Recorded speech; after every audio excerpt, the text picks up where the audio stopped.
어떻게 대답해도 시어머니 마음에 안 들어요. 여기서 포인트는 시어머니 마음에 들어라가 아니에요. 어머님이 반대한다고 해서 결혼 못할 이유는 없거든요. 이런 상황이 너무 스트레스 받는다. 항상 첫 번째는 도망가는 선택지가 있다는 걸 잊지 마세요. 안녕하세요, 닥터 이티 이조입니다. 지난번 영상에서 시어머니 압박 면접에 대한 리뷰와 또 코칭에 대해서 말씀드릴까 합니다. 일단 전체적으로 보셨을 때 되게 답답하죠. 시어머님들이 되게 무리한 질문도 많이 하시고 저희가 컨셉을 일부러 그렇게 가져간 측면도 있지만 실제로 저렇게 질문하시는 분들도 많습니다. 시어머니 압박 면접에 나온 며느리 역할을 맡은 분의 경우에는 이 정도면 굉장히 준수한 거예요. 되게 무례한 질문이 들어왔을 때 감정적으로 동요되지 않고 주장할 거는 주장하고 뭐 양보할 거는 양보하고 이렇게 정확하게 잘 하셨는데, 또 디테일하게 어떤 부분에서는 좀 심리적으로 굉장히 이런 무례한 분들한테 밀릴 뻔한 포인트였는지 한번 말씀드려볼게요. 일단 첫 번째 질문에 우리 아들이랑 결혼하려는 이유가 뭐예요? 이렇게 질문이 있잖아요. 우리 아들하고 결혼하려는 이유가 뭘까요? 일단은 이 사람이다라는 생각이 들면서 되게 뭔가 사랑을 많이 받고 자랐잖아요. 그건 그래서 맞아. 그래서 이 사람이랑 결혼하면 사랑 듬뿍 받겠다 확신이 서서 결혼해야겠다라는 생각을 했습니다.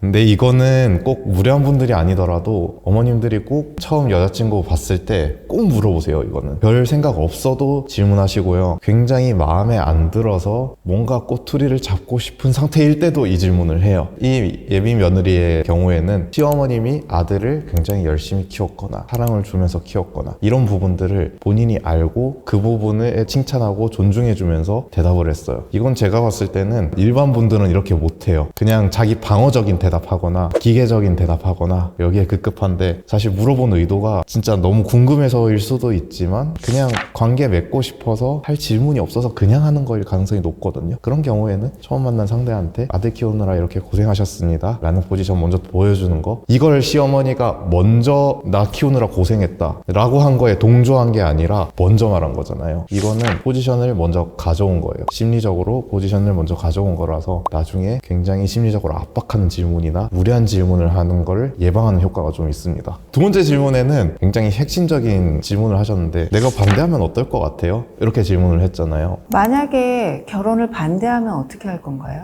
그럼 반대하면은 허락 받을 때까지 계속 재롱 부릴 것 같아요.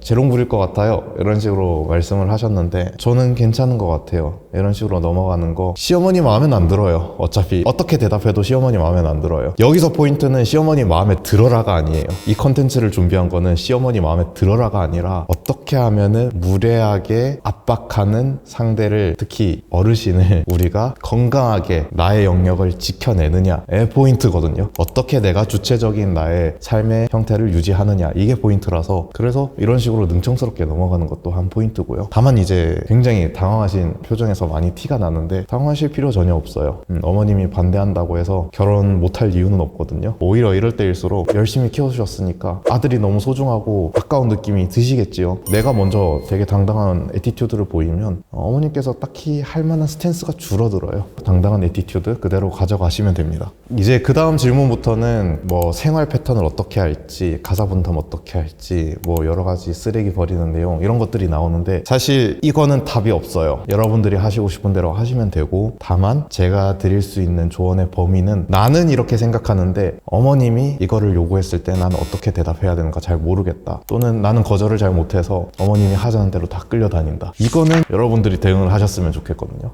그리고 전체적으로 이거를 말씀드릴 때 항상 제가 빼먹지 않는 게 있는데, 이런 상황이 너무 스트레스 받는다. 항상 첫 번째는 도망가는 선택지가 있다는 걸 잊지 마세요. 제가 이 얘기를 왜 꼭 빼먹지 않냐면, 이 당연한 거를 얘기를 안 하고 넘어가면 많은 분들이 뭐라고 생각하냐면, 내가 이 상황에서 죄를 지은 사람이거나 아니면 며느리니까 당연히 이렇게 해야지 라는 컨텐츠로 자꾸 받아들이시는 분들이 있어요. 이 며느리의 경우에 전제는 나는 시어머니란 이유로 이 남자를 놓치고 싶지 않아예요. 이게 전제가 돼야 돼요. 근데 이런 시어머니라면 이 남자 놓쳐도 돼 라는 분들은 빨리 도망치세요. 투자한 시간이 아깝다 이런 생각하지 마시고 빨리 도망치시고, 그런데도 나는 요즘 같은 시대에 남녀가 마음 맞는 사람 만나기도 힘들어 죽겠는데 내가 시어머니 때문에 헤어져야 돼? 이건 아닌 것 같아 라는 마음이 드실 때 대응하는 방법이 충분히 있다, 이렇게 생각하시고 이 콘텐츠에 있는 내용들을 보시면 되겠습니다. 오늘의 경우에는 압박 면접에 대한 거다 보니까 대화하는 모습이라던가 이런 애티튜드에 대한 얘기를 많이 했는데, 사실 이거보다 더 중요한 거는 여러분들이 심리적으로 이미 지고 들어가는 경우가 굉장히 많아요. 이게 사실 한 8, 90%거든요. 여기 가서 말 잘하는 거는 1, 20%밖에 안 돼요. 그러니까 여러분들이 결혼을 할 때는 부모님께 허락을 받는다, 시어머니께 허락을 받는다, 절대 그렇게 생각하지 마시고 우리는 협조를 구한다, 통보를 한다, 그리고 예의 있게 대한다. 요 정도만 하면 충분합니다. 주변 분들, 특히 여자분들 같은 경우는 이 영상을 보고 너무 화가 난다고